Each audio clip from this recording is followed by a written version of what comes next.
Eve. And therefore, today, we're talking about the experience of Christmas. How do you celebrate it? If you do. If you don't, let us know why. If you do, how? What do you do? And how did this holiday become such a mega capitalistic consumer holiday? And how do you gather with your family? Is it all about family connections? Just let us know what Christmas is for you. And we have a caller. Yeah. Hi, caller. Welcome to KWMR. Let's talk. What's your name? My name is Charles. Hi, Charles. How do you do, guys? Charles, how are you? I'm doing just fine. I wanted to share my Marshall Christmas story. And I've got to do this. Keep it clean, please. Keep it clean. You know the story already. The first year that I was in Marshall, didn't have anywhere to go for Christmas, and someone said, go to this woman's house. There's going to be a party. And I had met the woman, I think, one time before, maybe two times. And I walk in, I'm there before anyone else has arrived, and I come in the door and I turn, and there is this remarkable 6-foot-tall woman in dressed very interestingly to my mind, but I'm a boring Midwesterner, so it's probably normal. And she said, "F Christmas." Now you have to fill in the F. But I really, I just immediately felt that, relieved. At home, and it was a lovely time. People came and they ate and they drank, and it was very cheery. It's what you wanted Christmas to be, but it never quite happens that way. I have to say that is preferable to the kind of solstice-y type stuff. I think people ought to say what they mean. If they don't like Christmas, if you don't like Hanukkah, if you have horrible traumatic memories of your childhood, say it. And then you can have a party. And then have a party. That was the famous Marshall Xmas Day that we would sometimes have, where everyone, all pagans, heathens, non-believers, and believers, anybody was welcome to come in the door. We were open for 10 hours or 12 hours. Flipping crepes and sometimes waffles, all day.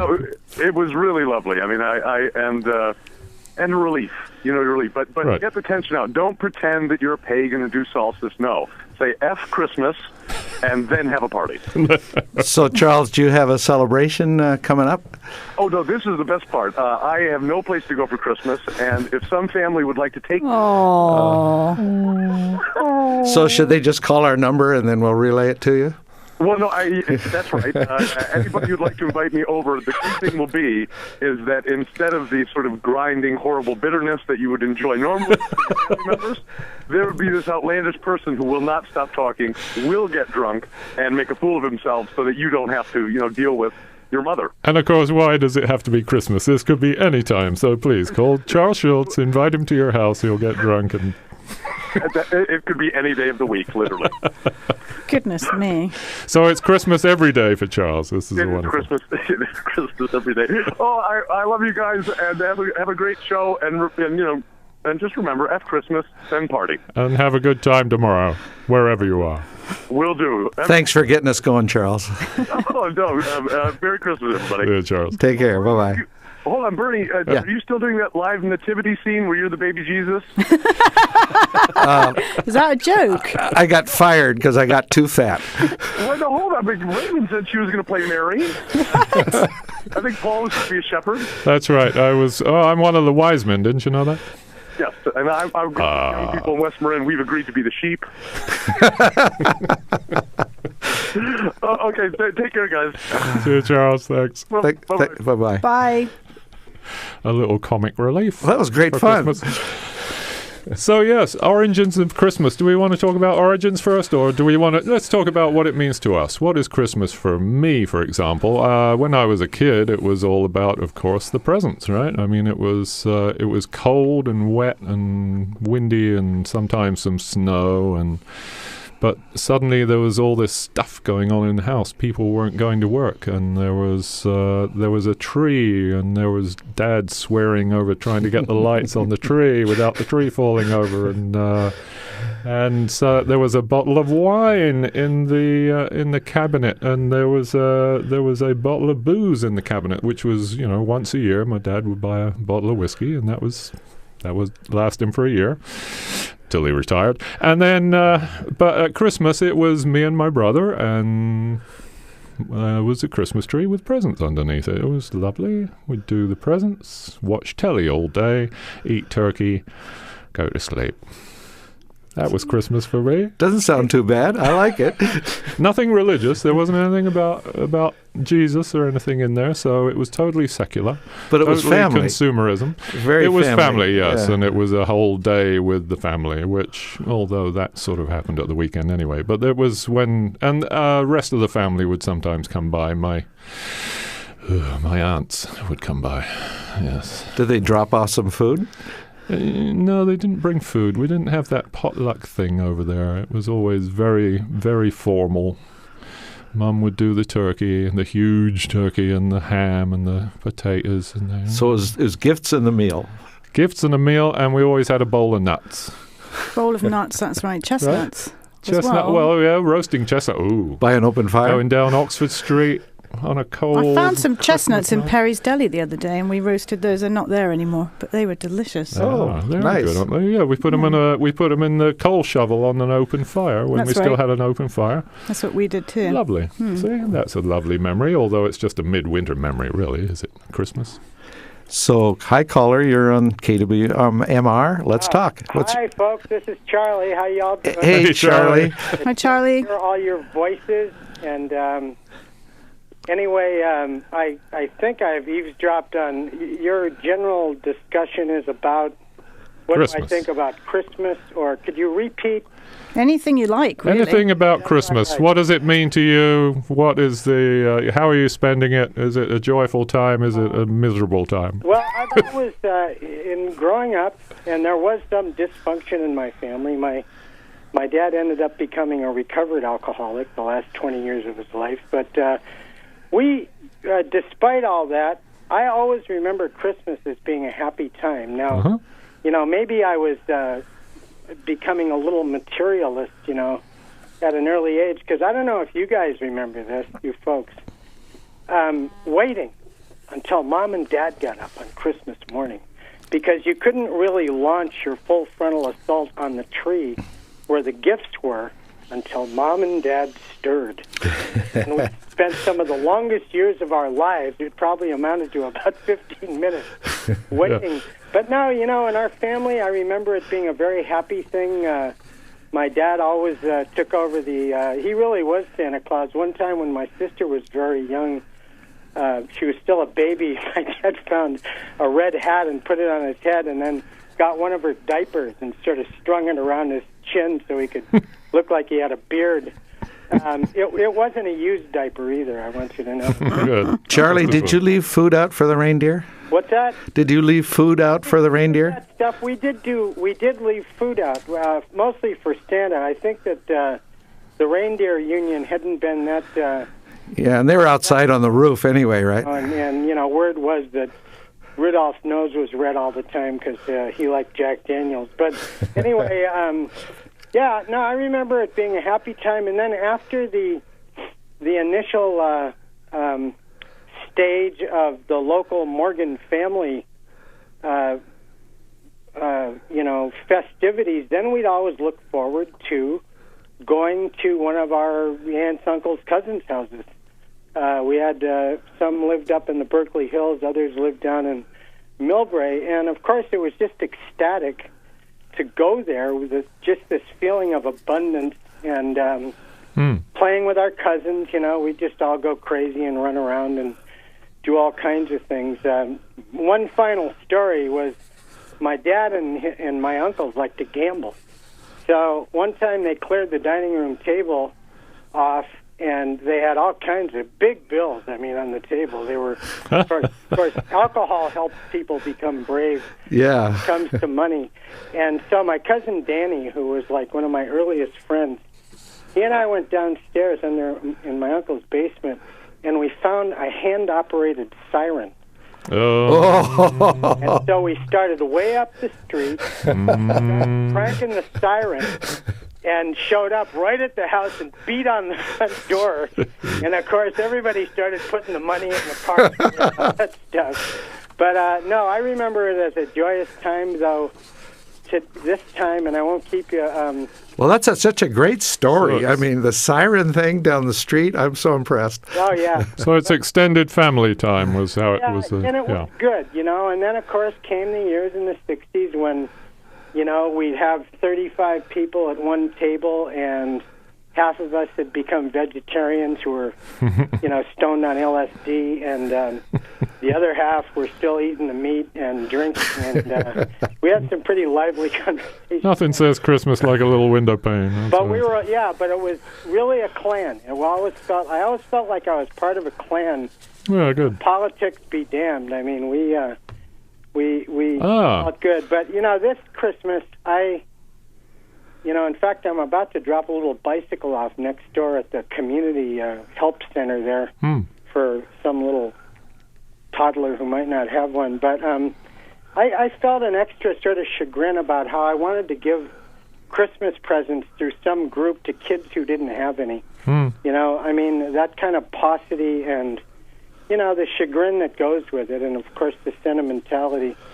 I really got a strong hit of that about how, there are winners and losers economically, as we've talked about, and it just makes me feel sad that some kid would stand there and watch some other kid get little girl get a doll for Christmas, and, she's standing there with whatever she doesn't have. But anyway, so that's my my resolution to try to make something like that happen. But I thank you guys for offering this subject. Oh, thank you, Charlie. And but generally speaking, I the solstice time and Christmas time was always joyous.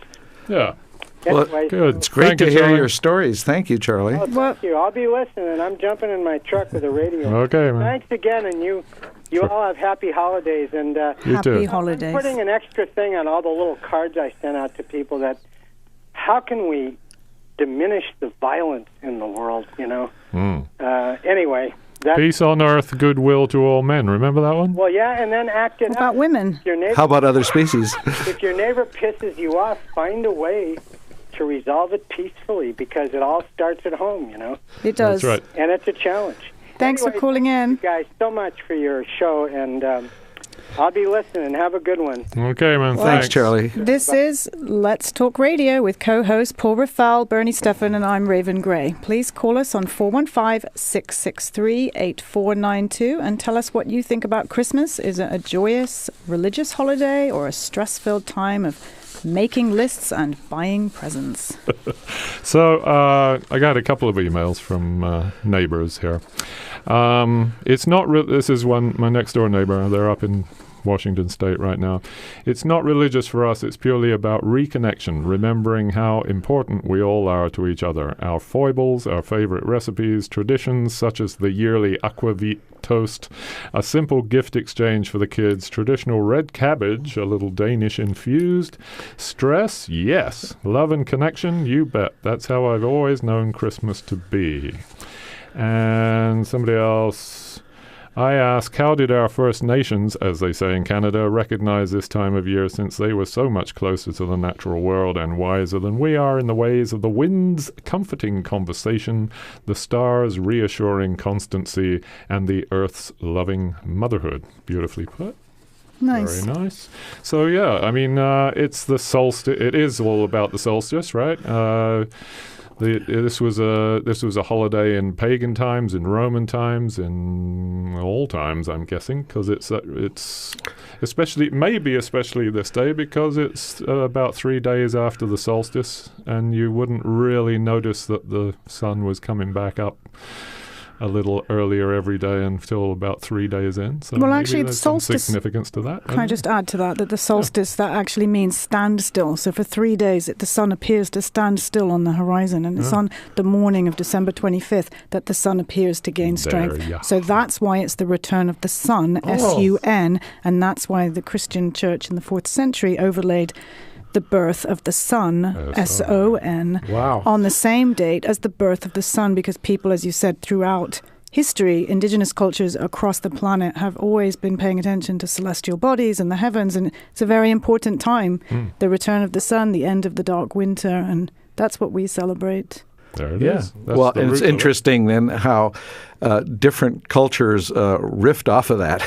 Obviously, Christianity went one way, but other traditions, I think, also stayed with the basic holiday that had to do with the phenomenon of the Earth going around the sun, Right. and where we are indeed with the Northern Hemisphere, the shortest day, and then looking forward to that turning around because it's probably one of the colder days of all time as well. And the coming together and huddling and taking care of one another is sort of maybe universal. Right. And there was the other thing Yeah. about having a feast day because you may not be able to feed the animals all through the winter, so you'd slaughter whatever, you'd take a sheep or a cow or whatever, and you'd use that as a feasting food with everyone in the community. So yeah, there are many roots to this, including all the imagery that we have, like reindeer and Santa Claus. We'll get into that soon. We have a caller. Hi, caller. Welcome to Let's Talk. Hey guys, it's Sierra. Hi, Sierra. Sierra. Hi, Sierra. What a beautiful day after all the rains we've had, huh? No kidding. And it's high tide, full moon, lots of good stuff happening.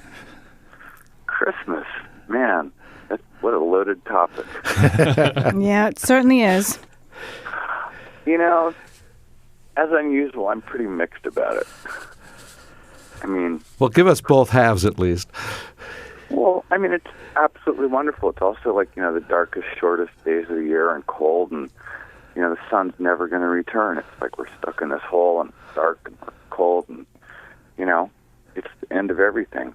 So, whatever it is, at least for Westerners, it's like a bunch of stressed out people driving in circles, buying stuff that people don't need with money they don't have on credit, and then it's all just being turned into waste in landfills. And it's like, as I said a while back, it's like it's possibly the biggest gift that we can give someone besides just our love and caring, living environments that aren't like turned into trash. But That would be nice. so many people are so stressed out. And in terms of sharing food with people or meals or sharing love or going out and doing something with someone or for someone, it's like, yeah, that's what it's all about. Right. But also it's like, why only once a year?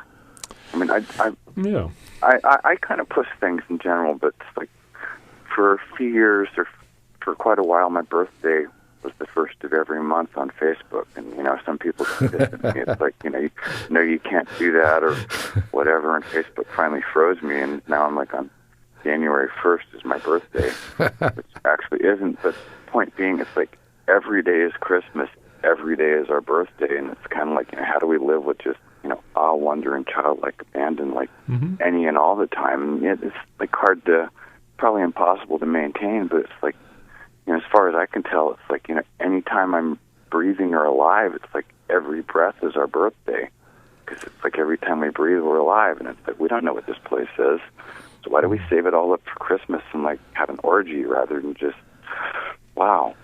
Yeah, well. Isn't it almost that the gifts, too, are a way of trying to make up for a year where you feel like maybe you haven't been present enough and, you're a little guilty about not seeing this person, calling this person, being with this person, and therefore I got to get them something to show that I really do care.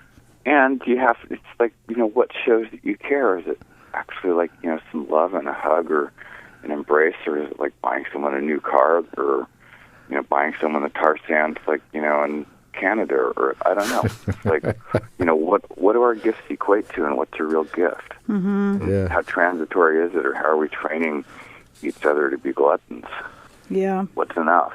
Well, yeah, and it has become the epitome of that, hasn't it? In this country, anyway, it's like the cargo cult landed here from the Pacific, and the funny thing is that it's a fairly new phenomenon. It's only in the Victorian era that gift giving became a Christmas thing, and it had more to do with the normal people down in the streets making a noise around the end of the year, having a big big party in the streets at the end of the year, and how do we control that? So that's when they came up with this thing where you would wait at home for Saint Nick to come down your chimney and bring presents to your children. So you'd stay home and drink rather than be out in the streets. It was the wealthy imposing their need for peace and quiet. Control, exactly. I mean, really, how do we just share love, year-round? Yeah, just a hug and a kiss every day. Why not? Because we're too busy making money so we can buy those things at the end of the year. Ah, yes. The eternal wheel. Well, Sierra, you always give us deep Sierra. Thoughts, so Thanks, we really Sierra. appreciate your call. Hey, guys. Thanks. Right. Merry Christmas.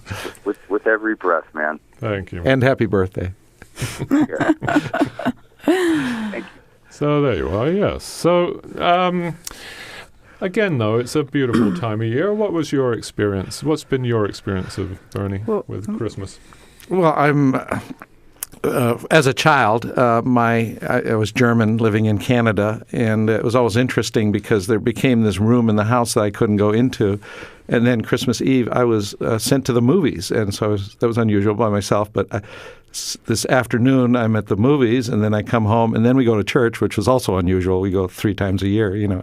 Christmas was certainly the one most important one. And we got home, then magically Santa Claus, St. Nick, had been there, and the tree was there for the first time. So my parents had to really rush while I was at the movies. No and kidding. then I think my mom would take me to church while my dad still did some stuff at home or stuff like that. So they had this little game, and I was content to play that for a long time until I sort of and then we would open one gift that night, sort of like a teaser gift, and then tomorrow morning we can open the rest of the gifts. But when then I had children with my wife Jerry, we modified that some, but we still one gift the night before. We didn't pretend that it all came at once. The tree was there, and then Santa would bring gifts, and we did leave stuff for cookies for Santa and stuff. So that was good times. And now as a grandparent, I'm less stressed in the pre-Christmas stuff, not as trying as hard to buy all the perfect gifts and get the tree up big and perfect and all that. And I'm finding it much more fun. Good. But I used to have that view of I was stressed till about 5 o'clock on Christmas Eve, and then somehow I could throw a switch, and now there's nothing more I'm going to have to do. Now I can start really being with people and enjoying myself. So you'll be with the family tomorrow? Well, tonight already it begins with a great tradition we've had for like 30 years now with Valley Friends, and it's moved into San Rafael through the next generation, where they open up their house to Christmas and Hanukkah celebrators, and have the gift exchange. We do the food, etc. And then Christmas will be at our house for a small gathering with grandkids, and I've already cooked the red cabbage, as somebody mentioned earlier, and we're having turkey and mashed potatoes, and so I'm really looking forward to it. How about you, Raven? Well, let's see, my father's German Swiss and my mother's very English, so growing up, and then my father was American as well, so we had 2 different types of Christmases growing up. One was very American with the plastic Christmas tree that you screwed the limbs into, and not a lot of capitalism, but not a lot of tradition. Whereas in England, it was a much deeper, more traditional affair, bringing in mistletoe and holly, and bringing all the greenery into the house, and eating mince pies. And yes, we also always had, a tangerine in our stocking and chocolate coins, which I think that's an old tradition too. It doesn't happen here in America. I can't find chocolate coins anywhere. Yeah, Hanukkah coins, but not Christmas chocolate coins. But then, we really didn't have very many presents, and, it was a small affair. We had my mother has 6 brothers, and I've 12 uncles and aunts and a whole bunch of cousins on my mum's side of the family, and they'd always get together for Christmas, and everybody would drink like loons, and then, there'd be lecherous uncles and things to avoid as a young girl. Yeah, it sounds funny, but it actually wasn't that funny, so it's quite dysfunctional. But then we also always did these huge charades. Do you ever do that? Like, we'd play games and quizzes and have, because we didn't do television, we didn't have game iPads. playing was big for us. Yeah, but I like game playing. It was really fun. So it was unifying in a way. And then we're having this year just a small gathering here. For us, it's more about, for me, I should say, as a pagan, it's more, I celebrate winter solstice. But we have a goose, and we're doing traditional chestnut stuffing and roast potatoes and things like that. And then I have a small son who's 7, so the onslaught of Christmas is actually quite horrendous. I find it really stressful, and it's all about, it's like, how do I make it more meaningful for my son? And all he's really excited about is all the toys he's going to get. Sure. And how many is Santa going to bring me an iPhone and things like that? I'm like, no, he's not. Well, how do you know? I asked him, Ma, and I'm like, well, I just think he isn't because I told him not to. And it just seems more about consumerism and not just about the family time, and that distresses me deeply. It's been a very successful campaign to make it a consumer holiday, that's for sure. And since just in the last 100 years or something? Yeah, only since Victorian times, yeah. Since Victorian. And the when they invented Santa Claus, the jolly red and the beard and all that.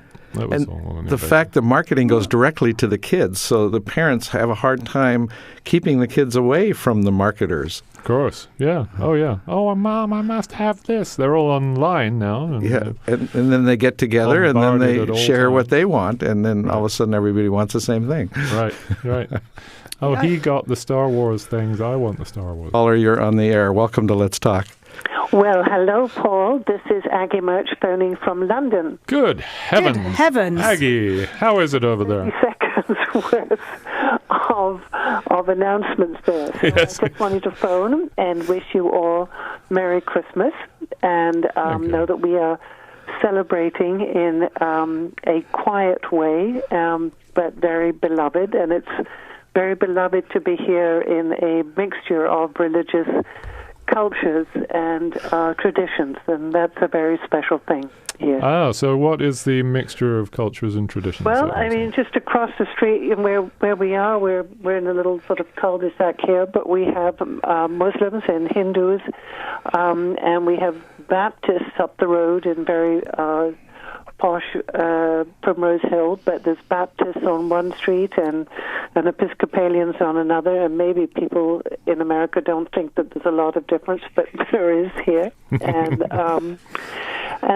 the Hindus and the Muslims are close by and all celebrating in their various ways, which we don't know too much about, but we all wish each other good wishes for the season. Yeah, and that's, I think, a very special, quiet thing that happens here, which is everyone from all sides is celebrating getting together. Exactly. Because it's a holiday. And it's really very, very lovely. That's lovely. I just, I get all your emails all the time, and I thought, oh my goodness, so this time I'm going to be sitting still and doing it, and can phone in and send you all very, very good wishes. I've made lots of homemade mince pies. Oh! Eaten lots of homemade mince pies. Raven just mentioned the mince pies, and that made my mouth water immediately. I know. Remember that? Yes. And yes, Christmas homemade. pudding. Christmas pudding. Oh. Yeah. Brandy butter. Oh!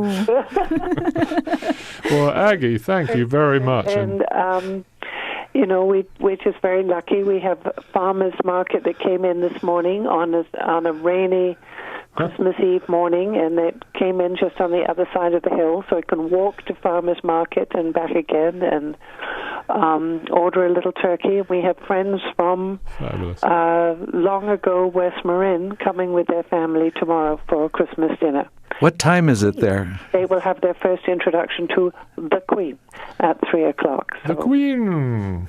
Still giving her Christmas message. Lovely. Doing her Christmas message, and in fact they did a special on that, but I missed it. So that was interesting. It's been, something like 60 years that she has done that. Yes. From going along. So that's all very special. But anyway, I wanted to phone in and just send you my very, very best from London. Wonderful. Thank you very much. All right. And Thank you, Aggie. Aggie. Have a great time tomorrow. Have a lovely Christmas. All right. Bye. All right. Bye. Bye.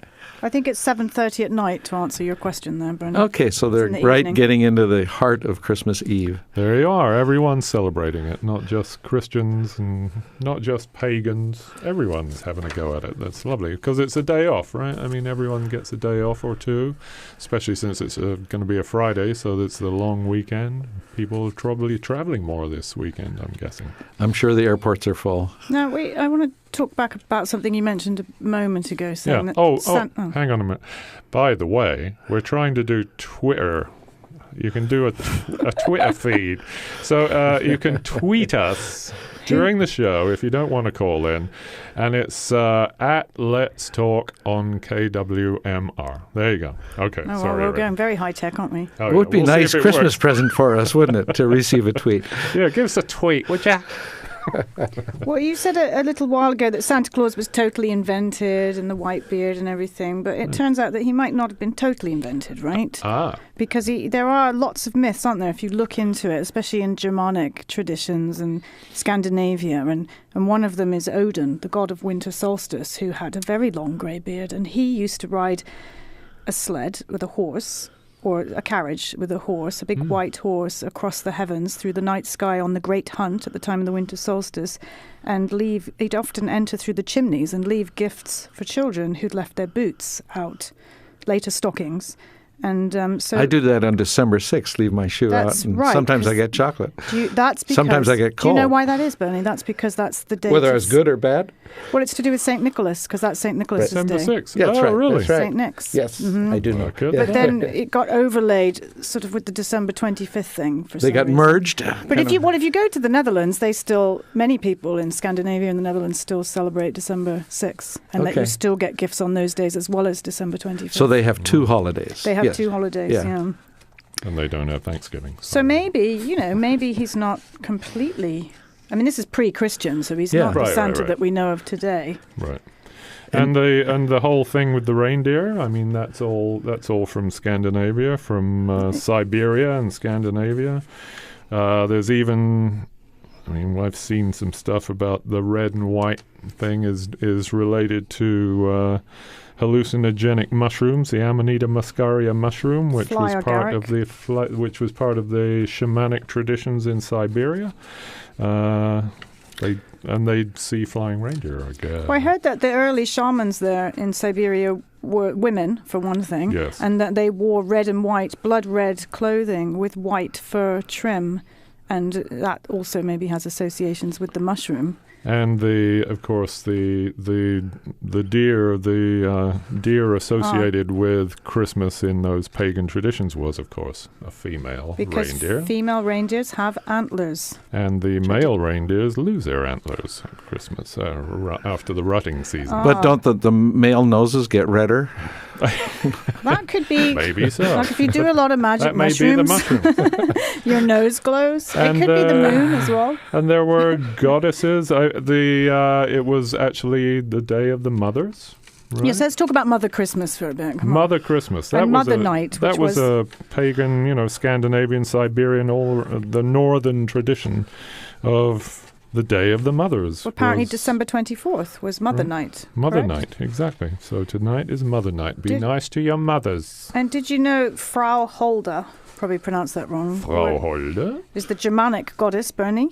German goddess of winter. I didn't get that told to me as a kid. No, but of course you wouldn't, because we live in a patriarchy. Well, but let yeah. me tell you, she precedes Of course. Santa Claus, and she's got beautiful white hair. She protects children's souls, and she also, interestingly enough, flies through the night and gives gifts to children.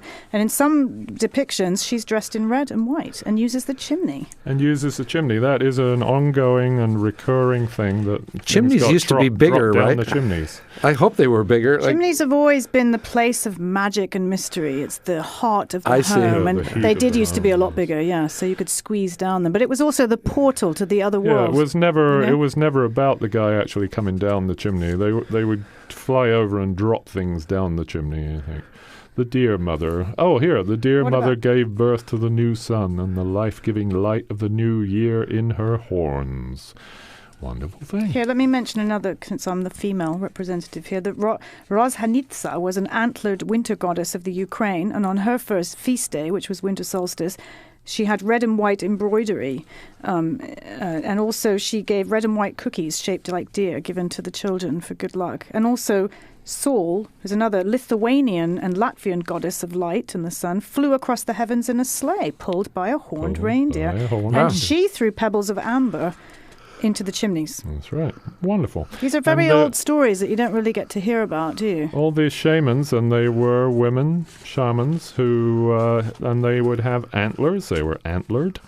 Here's a wonderful picture of a Russian shaman female sacred hat. The bigger the horns, the elder the woman. There you are. So as she got older, her horns Mother got Christmas. bigger. Now we're really Christmas. getting into some heresy here, Beautiful aren't we? thing.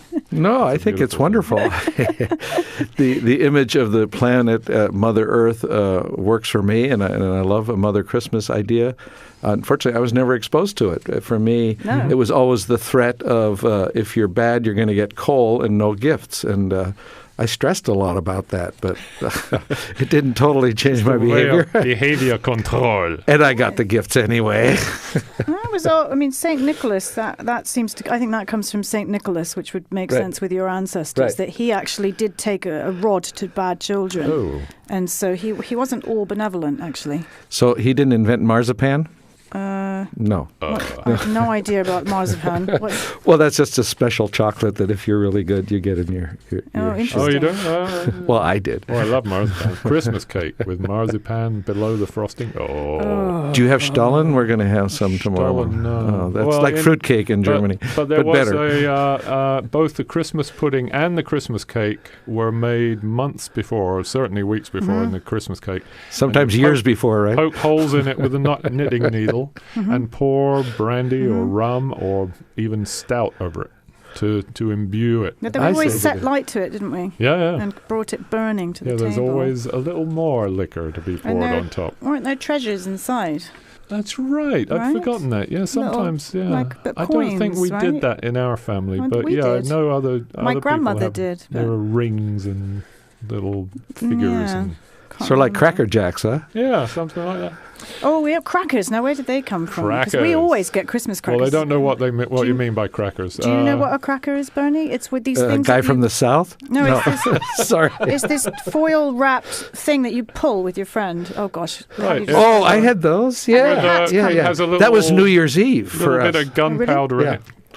Yeah. But it has a hat, a crown that you have to wear. You get a Christmas hat and a cheap toy. Yeah. Like a whistle or something. Something really annoying. We've got. I sent off for Her Majesty the Queen's crackers this year, so we don't have cheap toys in ours. We have very fancy things in ours. And what comes in those? Do you know? I don't know yet. It's a surprise. Little Maundy money for the others.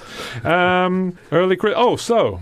Let's not forget that the Puritans did not celebrate Christmas, hated Christmas. So the founding Puritan families that came here were escaping Christmas. I mean, that's a long way to go to escape Christmas. That's because they knew it had pagan roots. Yeah, they thought it was a pagan holiday, and we should not be celebrating anything natural and pagan. Is like the Quakers, or do they celebrate Christmas at all then? I don't know. Quakers, I don't know. Quakers, I have no idea. Okay, that's interesting. I didn't know that a group had given up on Christmas. Oh yeah. Oh, Oliver Cromwell banned Christmas in the 1600s. It was banned. It was banned in England. Yeah, and it was banned here. Took over. In fact, we didn't have the first state to declare Christmas a holiday in the States was Alabama, and that was in 1836. Talk about Christmas crackers. Oh! What? Do we have any tweets? We have no tweets yet. But Anyway, Father Christmas used to be green in England. I mean, he didn't wear red and white at all, and he didn't give out gifts. He just drank a lot, I think. I like that look of a Santa my figure Uncle Ted. in green. We have that on top of our Christmas tree. Green, because it's the green man of the forest. Yes, right? yes. And the renewing of life. It feels closer to nature than the red. The red seems like a Disney creation or something. Well, that's to do with those magic mushrooms. It was Harper's Magazine, I think, wasn't it? The guy who drew the first Saint Nick figure that we all revere now, and is he the symbol of Christmas for everybody? The fat That's white another question. bloke. Instead of the baby Jesus and all that, is it Saint Nick is the symbol of Christmas, or is it the Grinch, or is it I don't know. What are the other symbols of Christmas? The Grinch. I mean, okay. Well, there's so much, but I want to mention that some nativity scenes are really great. We go over to the East Bay to visit our grandkids and our daughter, and go up Moser, and then there's this big community put together, huge plot where there are the sheep and the wise men on camels, and it's just a beautiful setting. So one way I think about it is just in that symbolism that now becomes becomes our light shows as we drive around our streets. Right. So Christmas lights, of course, are a big one. We have lots of wreaths, but Christmas trees have become such an important element of Christmas. I sometimes wonder, why do we keep cutting down all these trees? But I also don't like the idea of a tree made of oil or plastic. Right. I don't know that Except it's reusable. Yeah, but the carbon footprint apparently is much bigger on a plastic tree than a real tree. Yeah. Although it's both hideous, really. So it the takes environment. 20 years to kind of make up for your amortized carbon footprint on a plastic tree. But who keeps a plastic tree for 20 years? Exactly. They get really ugly. We need a new one. You can see all those Christmas lights from space, by the way. I was Really? looking at that on satellite imagery the other night, and I was like, wow, it's really intensified. And think of the carbon footprint of that. What a colossal waste of energy. You can tell where Petaluma is, because Yeah. It's unbelievable. Well, one symbol is candles, and candles can be the alternative to all of this electric use that we have. Yes. But I even remember early on Christmas trees, they would have some where there were live candles, real candles clipped on to the branches. I still have Of course, a big fire hazard, but they're beautiful. they're beautiful. Don't worry, because On a all big the sappy trees, tree. including the organic trees, are heavily sprayed with fire retardant. So more symbolism, mistletoe is practiced, in terms of getting that kiss from someone, maybe. Yeah, I'd forgotten about that. Yeah, and then, of course, poinsettias sell big at this point of year because they're red at the right time, I guess. Yes, they do. And then with ivy, make lots of wreaths and decorations. And it's bringing the green in. I think it's because we're in the dead of winter and green is precious. And so maybe even the fir trees are a reminder that we're going back to a spring where nature will come alive again. Well, the Christmas tree was a German tradition, was it not? Wasn't that brought over here by the Germans? Well, apparently in the 17th century it was brought over by the Germans. Yeah. And Queen Victoria's husband, Prince Albert, he popularised that back in England. Yeah. Shall we sing O Tannenbaum now? But the idea of... Oh, Christmas carols. How about Christmas carols? There you Did go. you ever carol? Yes, of course. There's caroling happening tonight in Inverness Park, but I can't remember the address. It's June. June is doing it. They're not going around the streets? Well, maybe they are. I just remember it's on Facebook. We've got a caller. What's your name? Excellent. Pamela. Hey, Pamela. Thanks so much for calling. Hello. To all of you. I was just thinking about the Christmas Carol. I saw the film the other night, and you know the story when old Ebenezer Scrooge visits by three ghosts.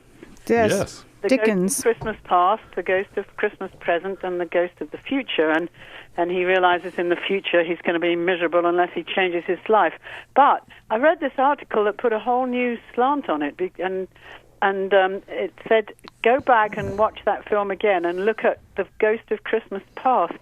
And what you see in the Christmas past is that poor old Ebenezer had a horrible life. He had a miserable childhood, and he never had a single Christmas gift in his whole life. So, and then it points out, this article then goes on to point out that even in Christmas present, nobody gives him anything. So it's no wonder he's miserable. Nobody comes in and says Merry Christmas and gives him a gift of any sort whatsoever. So anyway, bar humbug. I don't blame him for bar humbug. So was he representative of capitalism? I don't know. He worked hard. I mean, he worked hard for what he had. He was a financial guy, wasn't he? I suppose he could have been, but he came from nothing and made a decent business. But nobody ever. The poor guy. The psychological scars were there. The psychological scars. So that means, we have to be nice to everybody, even if they seem to be miserable old gits. Exactly, and more than one day a year. Old woman, be nice and give gifts wherever you can. Very good. Good sentiments. So anyway, I got in just under the wire because I've been rushing around.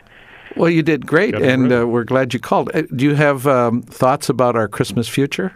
The Christmas future? Well, I just hope that everybody goes back to understanding that it's about giving, not receiving, and it's about goodwill and companionship and family and all the good things in life. And it's not about shop, shop, shop and gimme, gimme, gimme and all this horrible consumerism, which to me spoils it completely. I used to love Christmas carols, but when you get bombarded by popularized versions of them in every store you go in, it takes the joy away from those as well. So my hope is that in the future it goes back to, a real ceremony that appreciates the family and love and other people. And yes, gifts are fine, but small gifts that show that you really thought about the person and you love them. Yes. That's great. Not generic gifts. Hear, hear. Thank you, Pamela. There you go. Merry Christmas. Merry Christmas. Happy New Year, and look forward to the show in the future. Perfect. Thanks. Yeah, we'll be on, New Year's Eve. Oh. Yes. Eve. Okay, well, that'd be another good time to talk. We look forward to your call again. Okay, bye-bye. Bye-bye. Bye. I was reading online about that Dickens' A Christmas Carol, and that mate Moore, who wrote that poem called "'Twas the Night Before Christmas," that it was those two stories, those two narratives in particular, that really, helped the capitalists use that apparently at the turn of the century to really play a major role in shaping the holidays by stressing the gift giving and the shopping part. And retailers like Coca-Cola, used the images and the messages in those narratives to sell more things. Yeah, and then you could have cornered the market in myrrh when Christ was born. Nobody else had myrrh. Is that used in our electronics, or what is myrrh? I don't know what myrrh is. It's some kind of bulb. It smells delicious. Maybe our caller knows. Hello. Yeah, hi, caller. What's your name? Oh, this is Michelle. Hi, Michelle. Hey, Paul. Hey. Merry Christmas Eve. My best memories of Christmas was when I was a kid in Paris, and we didn't have a lot of money. And on Christmas Eve, all my family, we were 5 kids, would go to the best pastry shops in Paris and look at the bûche de Noël that was displayed in the windows. Oh, yeah. And they were really magical at that time. I could barely see up. I was small, so I could barely I had to look up. And there were all these wonderful little elves and mushrooms and all kinds of things on the bûche de Noël.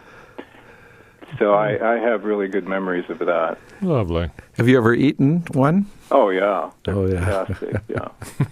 And then the other thing is when I got together with my wife, Dana, is we agreed from the beginning to not give each other Christmas presents. And that's actually a wonderful, stress-free way to celebrate Christmas with your partner. There you are. It's a day off, a day to be together and celebrate being together. Yeah. With family. Yeah. Presents, not presents. Exactly. So on that note, I will say Joyeux Noël. Joyeux Noël, Michel, and have a good trip wherever you're going. Thank you. Bye. Thanks for the call. Bye-bye.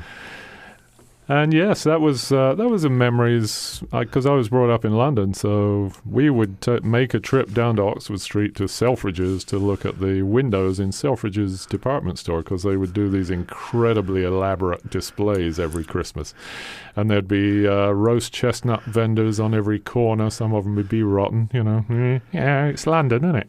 But you just reminded me, we didn't have a TV at home, but I remember being on winter nights out on the sidewalk looking through the glass at a television. Oh, yeah. Watching the show. Right. So they were already hooking me, even though my parents were resisting. Look, Dad, a telly. But it was a wonderful time actually, because it would be slushy and dirty and cold, but you get all bundled up and you take the tube into the centre of London and walk the streets because of the illumination. They decorated all the main streets in the centre of London. It was a wonderland for a kid. It's great. Do you enjoy the lights driving around here? I like going through Fairfax and towns that are lit up nicely. Yeah, I don't think of the carbon footprint. Yeah, I right. probably should. I mean, it must be huge. I mean, there was talk about going over the top. I got a Facebook thing from a friend that showed something where the entire house was covered with not only lights but figures as well. So the entire, you could hardly see the house. There was one window in the middle of all this. I guess they just don't sleep for a couple of weeks. Is that what happens? All those lights. It's very common in America, isn't it? I didn't even growing up as a kid here. I'm younger than you guys, but I remember coming to visit my dad and the nativity scenes and the Christmas lights and the blow-up Santas and all that on the lawns just was astounding to me, because in England nobody does that. I think it's a competition amongst guys. in the neighborhood. It's the neighbors, right? Well, your house is nice, but mine's going to be even better. It's just like Halloween, isn't it? Sort of an extension of that. Right. But I find it obscene. I can't stand all those Well, lights. my parents were adamantly against putting lights outside the house. We'd have a Christmas tree with lights, and you could see it through the window, but nothing on the outside. And then they moved to a different place that was sort of it was a courtyard sort of development where there were people of different ages. They moved out of this neighborhood that was becoming old and dreary, and they moved into this brand new house. And so there were younger couples there, and they started this thing of putting up Christmas lights on the outside every year. And my father went, how goes from the... But it turned into this beautiful thing where all they'd have this sort of competitive deal. My dad finally put lights on the outside of the house. But they'd all join together. There were about, I don't know, 15 houses around this courtyard. And they'd all meet in the street, no matter what the weather, for at least one drink, and then go and visit each other's houses. So it was a lovely thing where it became a big neighborhood gathering. Everyone's families were there, and everyone met everybody else. It's a block party. Lovely. Yeah, it's a block party. Yeah, exactly. We don't call them blocks. It's like... But, yeah. That sounds lovely. So that was a wonderful thing for the last few years of their lives. It was they finally got to be neighbors, which they never really were before. Well, we were talking about caroling before, and of course there's, the Hallelujah chorus, and there's a lot of favorite songs that I enjoy hearing every year, especially when we're gathering on Christmas Eve and some of the kids, and they get out instruments, and people know the songs, and there's just something really joyous about that.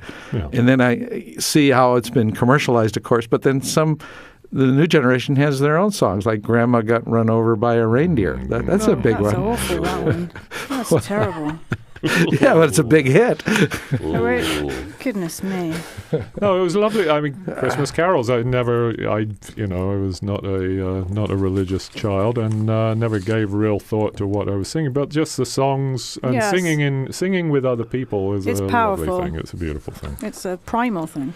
Anyhow, here we are. It's Christmas Eve. Everyone's getting together. People are flying in from all over the place to be with each other. Have a wonderful Christmas Day, and I want to thank all our listeners and callers for calling in and listening to us.